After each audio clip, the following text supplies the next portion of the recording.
Love జిహాద్ కి మించిన జిహాద్, దాని పేరే టీసీఎస్ కార్పొరేట్ జిహాద్ అనొచ్చు. నాసిక్ టీసీఎస్ కంపెనీ, ఇంత పెద్ద కార్పొరేట్ కంపెనీలో లవ్ జిహాదా? ఇది మహారాష్ట్ర పోలీసులు స్టింగ్ ఆపరేషన్ చేసి మరి బయటికి తీసిరు. ఇంకెవడని వచ్చి ఇది ఫేక్ అన్నాడు అనుకో, వాడి గడ్డపర దింపండి బ్యాంక్.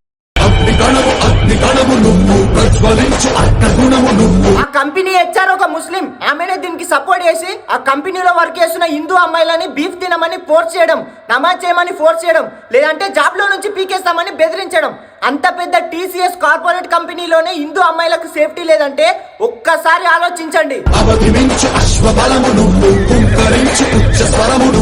అరే కొడుకులారా, మీకే చెప్తున్నా, మీ మెజారిటీ పెంచుకోవాలంటే ఇంకో 10 మంది పిల్లల్ని ఎక్కువగానే పెంచుకోండి.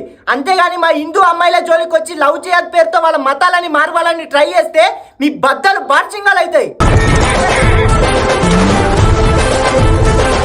లవ్ జిహాద్, జిమ్ జిహాద్, ఫుడ్ జిహాద్, ఆఖరికి ఒక కంపెనీలో జాబ్ చేసుకొని బతుకుదామన్నా అక్కడ కూడా ఇదే జిహాద్. ఇన్ని జిహాద్లు జరుగుతున్నా, హిందూ ఆడపిల్లల జీవితాలు నలిగిపోతున్నా, దీనిపైన ఇంకా గవర్నమెంట్ ఎందుకు స్పందిస్తలేదు? అంటే వాళ్ళకు మీరు కూడా భయపడుతున్నారా?